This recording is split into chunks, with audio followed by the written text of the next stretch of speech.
नमस्कार दोस्तों, स्वागत है आप सभी का एक बार फिर से। दोस्तों, अगर आप अपनी लाइफ में कुछ नया जानना चाहते हैं तो चैनल को सब्सक्राइब जरूर करिएगा। दोस्तों, आज हम आपको बताएंगे हिंदी सिनेमा के सदाबहार हंसमुख अभिनेता जॉय मुखर्जी से जुड़ी कुछ अनसुनी बातें। उनकी मौत एक ऐसी बीमारी से हुई जो लाखों में किसी एक को ही होती है। दोस्तों, हिंदी सिनेमा के पहले चॉकलेटी बॉय का खिताब अगर किसी को मिला तो वो हैंडसम हीरो जॉय मुखर्जी थे। सुंदर चेहरा, लंबा कद और हंसमुख से दिखने वाले जॉय की फिल्मों के लोग दीवाने हुआ करते थे। खासकर उस जमाने की लड़कियों के बीच उनका खासा क्रेज हुआ करता था। 24 फरवरी 1939 को यूपी के झांसी में जन्मे जॉय मुखर्जी के पिता शशधर मुखर्जी नामी फिल्म मेकर थे। लेकिन जॉय को फिल्मों में आने में कोई दिलचस्पी नहीं थी। उन्हें टेनिस खेलने का शौक था। वो टेनिस प्लेयर बनना चाहते थे। जॉय मुखर्जी जब कॉलेज की पढ़ाई कर रहे थे तब एक दिन पिता ने फिल्म हम हिंदुस्तानी का कॉन्ट्रैक्ट उनके सामने रख दिया। जॉय ने भी बस अच्छी पॉकेट मनी मिलेगी इस खुशी से फिल्म साइन कर ली। जब फिल्म का ट्रायल शो हुआ तब पर्दे पर अपना अपीयरेंस देखकर वो थिएटर से भागकर सीधे घर आ गए थे। हालांकि उसके बाद उनकी दूसरी film love in Shimla superhit हुई तो लड़कियां उनकी दीवानी हो गई थी। बस यहीं से टेनिस प्लेयर बनने का सपना टूटा और जॉय अभिनेता बन गए। 60 और 70 के दौर में जॉय मुखर्जी ने कई हिट फिल्में दी। उनकी कुछ यादगार फिल्में हैं जिन्होंने दर्शकों पर जादू कर दिया था।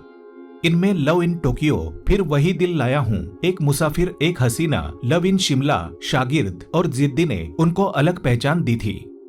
इस बंगाली एक्टर ने अपने खास अंदाज से बड़े बड़े एक्टर्स जैसे दिलीप कुमार, देवानंद और राज कपूर के दौर में भी अपनी अलग जगह बना ली थी। उन्होंने अभिनय के क्षेत्र में अपनी कला के प्रदर्शन के साथ साथ फिल्मों के निर्माण और निर्देशन की ओर भी रुख किया। दुर्भाग्यवश फिल्म निर्माण निर्देशन में उन्हें सफलता नहीं मिल पाई। फिल्मी कैरियर से परे जॉय मुखर्जी ने छोटे पर्दे पर भी अपनी मौजूदगी दर्ज कराई। 2009 में उन्होंने धारावाहिक ए दिले नादान में अपने अभिनय का प्रदर्शन किया।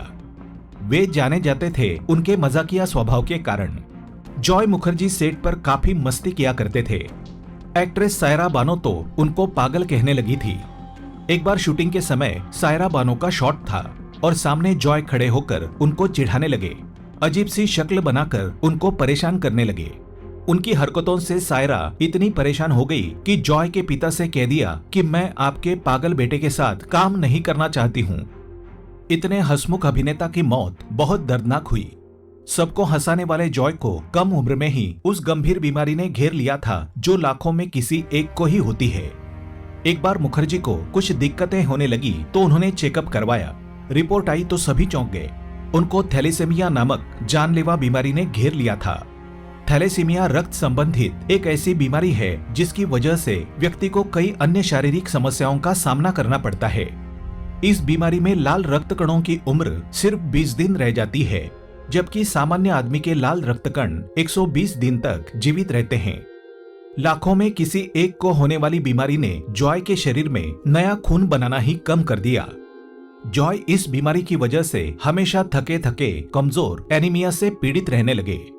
लंबे समय तक इस बीमारी को झेलते झेलते इम्यूनिटी कम होने के चलते उनके शरीर में दूसरी बीमारियों ने भी घर बना लिया।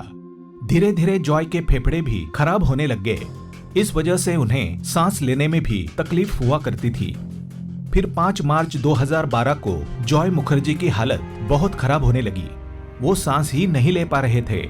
सांस के लिए तड़पते जॉय को फौरन मुंबई के लीलावती अस्पताल ले जाया गया।